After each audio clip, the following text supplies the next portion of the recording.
একবার কল্পনা করুন, হঠাৎ পৃথিবীতে বরফ যুগ শুরু হয়ে গেল। পুরো পৃথিবী বরফের চাদরে ঢেকে গেল। পৃথিবীর মানুষ মাটির নিচে বাংকারে বসবাস শুরু করলো। তাহলে কেমন হবে? তো চলুন ঘুরে আসা যাক বরফের চাদরে ঢাকা পৃথিবীতে। গল্পের শুরুতে বরফের চাদরে ঢাকা ভবিষ্যৎ পৃথিবীকে দেখানো হয়, যেখানে অতিরিক্ত ঠান্ডায় পৃথিবীর বেশিরভাগ মানুষ মারা গেছে। আর যারা বেঁচে আছে তারা মাটির নিচে আন্ডারগ্রাউন্ড টানেলে কলোনি তৈরি করে বসবাস করছে। সেখানে সব প্রয়োজনীয় খাবার, শাকসবজি তারা কৃত্রিমভাবে উৎপাদন করছে। এরপর কলোনি 3 কে দেখানো হয়, যেখানে দুইজন মানুষ কিছু একটা থেকে বেঁচে পালাচ্ছে। তখনই তাদের সামনে রাস্তা বন্ধ হয়ে যায়।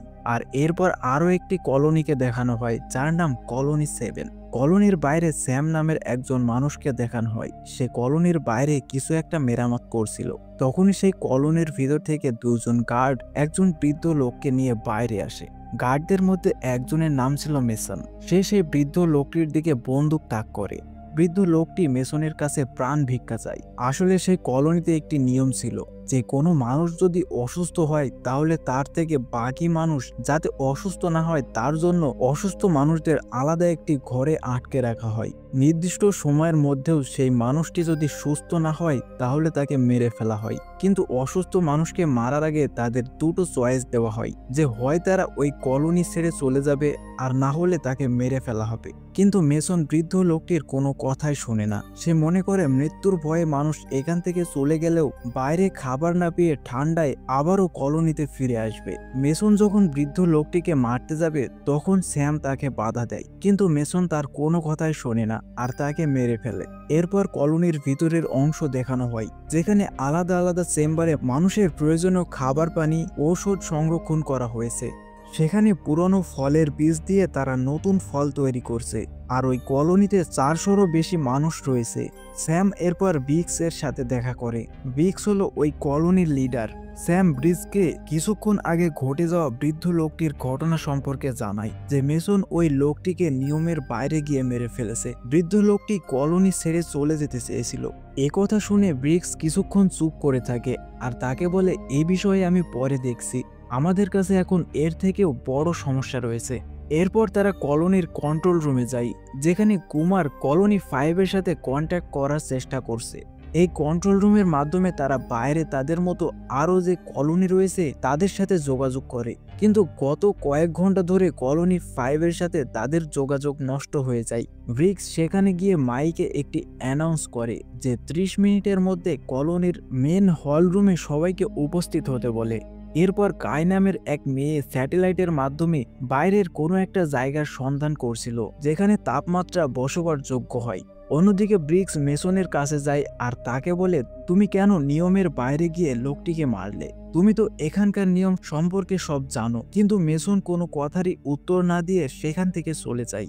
এরপর আমাদের কলোনির মেন হল রুমকে দেখানো হয়, যেখানে কলোনির প্রত্যেকটা মানুষ একত্রিত হয়।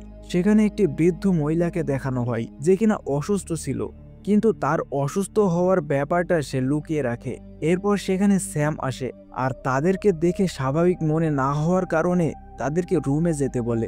তখনই সেখানে ব্রিক্স আসে আর সবাইকে জানায় যে গত কয়েক ঘন্টা ধরে কলোনি 5-এর সাথে আমাদের কোনো যোগাযোগ হচ্ছে না, তাই আমরা সেখানে তারা ঠিক আছে কিনা সেটা চেক করার জন্য যাব, যার জন্য আমাদের 2জন মেম্বার লাগবে। তখন স্যাম ও গ্রেডন নামের একজন ব্রিক্স এর সাথে যেতে চাই, তবে মেসন ব্রিক্স এর সাথে একমত হয় না। সে বলে এর ফলে আমরা অসুস্থ হতে পারি। তখনই কাই জানায় যে আমরা কলোনি 5-এর সাথে ডিল করেছি, তাই আমাদের তাদের বাঁচাতে সেখানে যেতে হবে। এরপর ব্রিক্স কাইকে লিডার বানায়। সে না আসা পর্যন্ত কাই কলোনির দেখাশোনা করবে, তার অর্ডার সবাইকে ফলো করতে হবে। কিন্তু ব্রিক্সের এই সিদ্ধান্ত মেসন মানতে পারে না, যার ফলে সে সেখান থেকে চলে যায়। এর সাথে সেই বৃদ্ধ মহিলা সবার মাঝে হঠাৎ হাসি দিয়ে ওঠে, যার ফলে সবাই বুঝে যায় যে সে অসুস্থ। তাই সবাই সেখান থেকে তড়িঘড়ি করে চলে যায়। এরপর ব্রিক্স ও মেসন তাদের একটি রুমে বন্ধ করে রাখে। মেসন ব্রিক্সকে বলে যে আমাদের তাদের টেস্ট করা দরকার, যাতে আমরা বুঝতে পারি যে তারা অসুস্থ নাকি সুস্থ। কিন্তু ব্রিক্স তাদের জানায় যে আমি ফিরে আসা না পর্যন্ত এই বিষয়ে কোনো সিদ্ধান্ত তোমরা নিবে না। অন্যদিকে আমাদের বরফের মাঝে একটি বাচ্চাকে দেখানো হয়। সেই বাচ্চাটা তার মাকে খুঁজছিল। কিছু দূর সামনে যেতে সে বরফে চাপা একজনের মরদেহ দেখতে পাই। তখনই আমরা জানতে পারি এটা স্যামের স্বপ্ন ছিল। পরের দিন তারা তিনজন মিলে কলোনি 5-এর উদ্দেশ্যে বেরিয়ে পড়ে। তারা তিনজন সামনে এগোতেই আমরা দেখতে পাই পৃথিবীর বরফে ঢাকা রূপ, যেখানে রাস্তাঘাট বাড়িঘর সব বরফে মিশে গেছে। ব্রিক্স, স্যাম ও গ্রেডন সেই ধ্বংস পৃথিবীর মধ্যে দিয়ে এগোতে থাকে।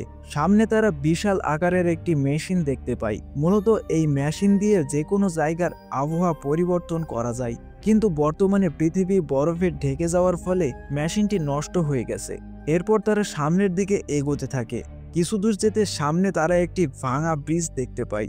তাদের কলোনি 5-এ যেতে হলে ওই ব্রিজটি পার করতে হবে। তারা তিনজনে সাবধানতার সাথে ব্রিজে উঠে পড়ে। ব্রিজটি খুবই পুরনো ও দুর্বল ছিল, যেখানে একটু এদিক থেকে ওদিক হলেই ব্রিজটি ভেঙে পড়তে পারে। তারা সাবধানতার সাথে কিছু দূর যাওয়ার পর সামনে একটি মানুষের মরদেহ দেখতে পায়। মরদেহটি বরফে ঢেকে গেছে। সেখানে একটি গাড়ি ছিল। ব্রিক্স গাড়ির জানালা দিয়ে আরও একটি মরদেহ দেখতে পায়। আসলে তারা একে অপরে আত্মহত্যা করেছে। তাদের দুজনের শরীরে গুলির আঘাত ছিল, সেখানে বন্দুকও পড়েছিল। এরপর তারা তিনজনে ব্রিজ পার করে সামনের দিকে এগোতে থাকে। কিছু দূর যাওয়ার পর সন্ধ্যা নেমে আসে। সন্ধ্যা নামার পর সেখানে তাপমাত্রা আরও নিচে নেমে যায়, যার জন্য তারা আশ্রয়স্থল খোঁজে। তখন সেখানে একটি ভাঙা হেলিকপ্টার দেখতে পায়, আর তার ভিতরে তারা আশ্রয় নেয়। কিছুক্ষণ পর রাত নেমে আসে। ব্রিক্স রেডিওর মাধ্যমে তাদের কলোনি 7-এর সাথে যোগাযোগ করে। কলোনি 7 থেকে বলা হয় যে সেখানে বৃদ্ধ লোক দুইটার অবস্থা খুব খারাপ হয়ে গেছে। মেসন তাদের টেস্ট করার জন্য নিয়ে যাচ্ছে। তাকে বাদ দিয়ে কাইকে লিডার করার জন্য মেসন রেগে গেছে। ব্রিক্স বলে যে আমি জানি আমি ফিরে আসার পর সেখানে অনেক বদলানো দেখতে পাবো। প্রয়োজন পড়লে আমার পারমিশন ছাড়া তোমরা ফোর্স ইউজ করতে পারো। এরপর তাদের সংযোগ কেটে যায়। তারা নিজেদের মধ্যে গল্প করে সময় কাটাতে থাকে। তখন ব্রিক্স মেসনকে বলে এখান থেকে বেশি দূর নয় যেখানে আমি তোমাকে পেয়েছিলাম। এরপর স্যাম কিভাবে কলোনি 7-এ পৌঁছালো সেটা সে বলে আমি ও আমার পরিবার এখান থেকে 40 কিলোমিটার দূরে একটি বাংকারে আশ্রয় নিই। সেখানে তার পরিবার ছাড়াও আরও কিছু লোক ছিল। কিছু মাস পর সেখানে সব খাবার ফুরিয়ে যায়। সেখানের মানুষ একে অপরকে খেতে শুরু করে। তখন আমি আমার পরিবারকে নিয়ে বাইরে ফিরিয়ে আসি। কিছু দূর যাওয়ার পর একটি তুফান ঝড়ে আমি আমার পরিবারকে হারিয়ে ফেলি। তখন ব্রিক্স আমাকে এখান থেকে নিয়ে আসে। সেদিন আমাকে এখান থেকে নিয়ে না আসলে হয়তো আমি বেঁচে থাকতাম না। পরের দিন সকালে তারা আবারও কলোনি 5-এর উদ্দেশ্যে এগোতে থাকে। সেখান থেকে কলোনি 5 বেশি দূরে ছিল না, তাই কিছুক্ষণের মধ্যেই তারা কলোনি 5-এর সামনে চলে আসে। কলোনি 5-এর সামনে তারা রক্ত পড়ে থাকতে দেখে। তখন তারা তিনজনে কলোনির ভিতরে প্রবেশ করে। সেখানেও তারা আরও বেশি পরিমাণে রক্ত দেখে। তারা তিনজনে ভাবে হয়তো এই কলোনির সবাই মারা গেছে। তখন তারা একটি আওয়াজ শুনতে পায়। তারা তখন সেই আওয়াজের দিকে এগিয়ে যায়। তারা লক্ষ্য করে আওয়াজটি একটি ঘরের মধ্যে থেকে আসছে। তখন তারা সেই ঘরে প্রবেশ করে। সেখানে একটি লোককে দেখতে পায়। লোকটি খুব ভয় পেয়েছিল। লোকটি তাদের দেখে হঠাৎই তাদের উপর আক্রমণ করে। তখন স্যাম তাকে শান্ত করে। লোকটি তাদের ঘরের দরজা বন্ধ করতে বলে আর তাদের কাছে খাবার চাই। স্যাম তাকে খাবার দেয় আর ওই লোকটিকে বলে এখানে কি হয়েছিল। লোকটির নাম লিল্যান্ড খুব ভয় পেয়েছিল। কিছুক্ষণ পর সে ব্রিক্সদের একটি ভিডিও দেখায়, যেখানে একটি লোক বলছিল যে আমি আবহাওয়া পরিবর্তন করা একটি মেশিন তৈরি করেছি, যেটা দিয়ে এখানকার আবহাওয়া পরিবর্তন করা যাবে। সে আরো বলে আমি কিছু মাটির উৎস পেয়েছি যেখানে ফসল উৎপাদন করা যাবে। তবে সে তার লোকেশন বলার আগে ভিডিওটা শেষ হয়ে যায়। যার পর তারা একটি টিম পাঠায়, কিন্তু তারা আর ফিরে আসে না। তবে তারা ওই ভিডিওটার লোকেশন খুঁজে পেয়েছে। লিল্যান্ড তাদের লোকেশন বুঝিয়ে দেয়। এরপর ব্রিক্স, স্যাম ও গ্রেডেন সেখান থেকে বেরোনোর জন্য যায়, কিন্তু লিল্যান্ড জানায় যে এখান থেকে বেরোলেই তাকে তারা মেরে ফেলবে, তাই সে তাদের সাথে যায় না। তারা তিনজন এরপর সেখান থেকে বেরোনোর জন্য সামনের দিকে এগোতে থাকে। তখন তারা কিছু আওয়াজ শুনতে পায়। তারা যখন সেই আওয়াজের দিকে যায়, তারা দেখে একজন মানুষ আরেকজন মানুষকে কাটছে, আর তার চারপাশে কিছু জীবিত আর কিছু মৃত মানুষ পড়ে আছে। তারা যখন সেখান থেকে যেতে যাবে, তখনই সেই নরখাদক তাকে দেখে ফেলে। সেখানে সব নরখাদক তাদের উপরে ঝাঁপিয়ে পড়ে।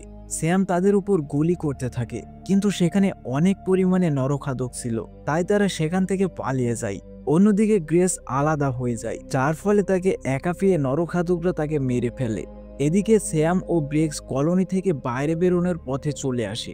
স্যাম উপরে উঠতে থাকে আর ব্রিক্স সেখানে ওঠার রাস্তা ভাঙতে থাকে যাতে নরখাদকরা তাদের পিছু না করতে পারে।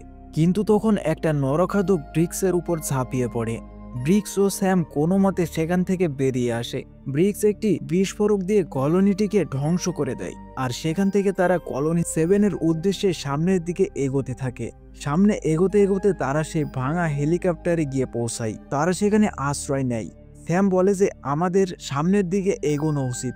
ব্রিক্স স্যামকে বলে যে তাপমাত্রা কিছুক্ষণের মধ্যে অনেক নিচে নেমে যাবে, তার জন্য তাদের রাতটা এখানেই কাটাতে হবে। রাতে স্যাম ব্রিক্সকে বলে যে একটি মানুষ আরও একটি মানুষকে কিভাবে খেতে পারে।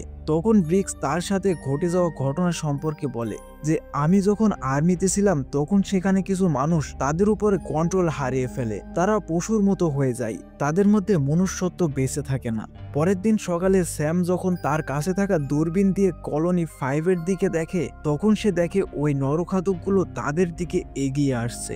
আসলে নরখাদকগুলো তাদের বরফের উপর পায়ের চিহ্ন দেখে তাদের পিছে আসতে থাকে।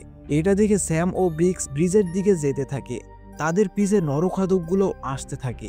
ব্রিজের ওপারে গিয়ে ব্রিক্স তার কাছে থাকা বিস্ফোরক দিয়ে ব্রিজটি ধ্বংস করতে চায় যাতে নরখাদকগুলো ব্রিজের এই পাশে না আসতে পারে।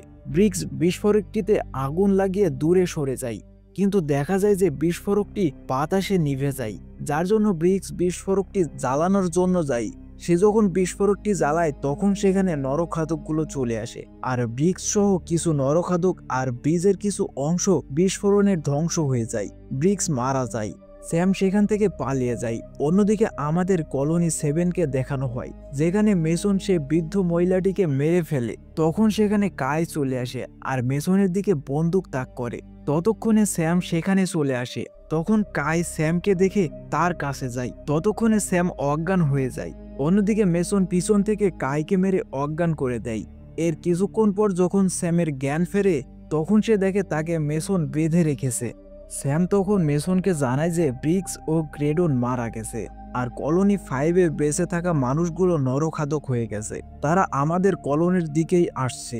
কিন্তু মেসন তার কোনো কথাই বিশ্বাস করে না আর সে সেখান থেকে চলে যায়। কিছুক্ষণ পর একটি বাচ্চা ছেলে স্যামের কাছে আসে আর তাকে মুক্ত করে দেয়। অন্যদিকে মেসন বাইরে এসে চেক করে যে স্যাম সত্যিই বলছে নাকি মিথ্যে। মেসন বাইরে কিছুই দেখতে পায় না। এরপর স্যাম কাইকে নিয়ে কলোনি ছেড়ে যাওয়ার জন্য প্ল্যান বানায় আর স্যাটেলাইটে সেই ভিডিওটার লোকেশন খুঁজে পায়। অন্যদিকে স্যাম পালিয়ে যাওয়ার খবর মেসন পেয়ে যায়। স্যাম আর কাই যখন কিছু বীজ নিয়ে পালাচ্ছিল তখন সেখানে মেসন চলে আসে। স্যাম মেসনকে বলে আমাদের এই কলোনি ছেড়ে যাওয়া উচিত, না হলে ওই নরখাদকগুলো এখানে চলে আসবে। তখনই বাইরে থেকে কিছু আওয়াজ শোনা যায়। আসলে ওই নরখাদকগুলো এতক্ষণে তাদের কলোনির বাইরে চলে এসেছে আর তারা কলোনির ভিতরে ঢোকার চেষ্টা করছে। এরপর মেসন কলোনিতে যারা বন্দুক চালাতে পারে তাদের হাতে বন্দুক তুলে দেয় এবং বাকি মানুষদের একটি রুমে আটকে দেয় আর তারা নরখাদকগুলোর আসার অপেক্ষা করে। কিন্তু দেখা যায় তাদের পিছন দিয়ে নরখাদকরা অনেক আগেই কলোনির ভিতরে ঢুকে পড়েছে। নরখাদকগুলো তাদের মারতে থাকে। তাদের কাছে বন্দুক থাকা সত্ত্বেও তারা তাদের সাথে পেরে ওঠে না। তখন মেসন সেই ঘরে ঢুকে পড়ে যেখানে সুস্থ মানুষদের লুকিয়ে রাখা হয়েছিল, কিন্তু স্যাম ও কাই সেখানে আসার আগে দরজা বন্ধ করে দেয়। অন্যদিকে নরখাদকগুলো সেখানে চলে আসে। একেবারে শেষ মুহূর্তে একজন ওই দরজা খুলে স্যাম ও কাইকে বাঁচিয়ে নেয়। সেখানে এসে স্যাম সবাইকে বলে যে আমাদের এই রুমে থাকা সুরক্ষিত নয়, যে কোনো সময় নরখাদকগুলো দরজা ভেঙে ঘরে ঢুকে পড়তে পারে। তাই স্যাম সবাইকে নিয়ে রুমের ভেন্টিলেটর পাইপ দিয়ে যেতে থাকে। মেসন সেখানেই থেকে যায়। স্যাম মেসনকে একটি বন্দুক দিয়ে যায় আর কিছুক্ষণের মধ্যে নরখাদকগুলো ঘরে ঢুকে পড়ে। তখন মেসন একটি গ্যাসের সিলিন্ডার ব্লাস্ট করায় আর শেষও সেখানের প্রায় সব নরখাদক মারা যায়। তবে একজন সেই পাইপে ঢুকে পড়ে আর সে স্যামকে দেখে ফেলে আর তার উপরে আক্রমণ করে। তারা দুজনে সেই পাইপ ভেঙে একটি রুমের মধ্যে এসে পড়ে। সেখানে নরখাদকটি প্রায় স্যামকে মেরে ফেলেছিল, কিন্তু একেবারে শেষ মুহূর্তে স্যাম একটি ছুরি দিয়ে নরখাদকের গলা কেটে মেরে ফেলে। এরপর স্যাম ও কাই বাকি মানুষদের নিয়ে কলোনির বাইরে চলে আসে আর দেখে তাদের কলোনি তাদের চোখের সামনেই পুড়ে ছাই হয়ে যাচ্ছে। এরপর সবাই সেই কলোনি ছেড়ে সেই ভিডিওটার লোকেশনের দিকে যেতে থাকে। আর এখানেই আমাদের আজকের গল্পটি শেষ হয়ে যায়। গল্পটি ভালো লাগলে আমাদের channel story decode Bangla subscribe করুন। যাতে এরকমই সাইফাই, হরর, থ্রিলার, সার্ভাইভাল, সাসপেন্সে ভরপুর গল্পের ভিডিও নোটিফিকেশন সবার আগে পেয়ে যান। এটি আমার ইউটিউব চ্যানেল স্টোরি টেকআউট বাংলার ফার্স্ট ভিডিও, তাই এই ভিডিওতে অনেক ভুল ত্রুটি হতে পারে, তাই সবাই ক্ষমার দৃষ্টিতে দেখবেন। আর আমার মতো নতুন ইউটিউবারদের পাশে থাকবেন। চ্যানেলটি সাবস্ক্রাইব, লাইক করবেন। ধন্যবাদ।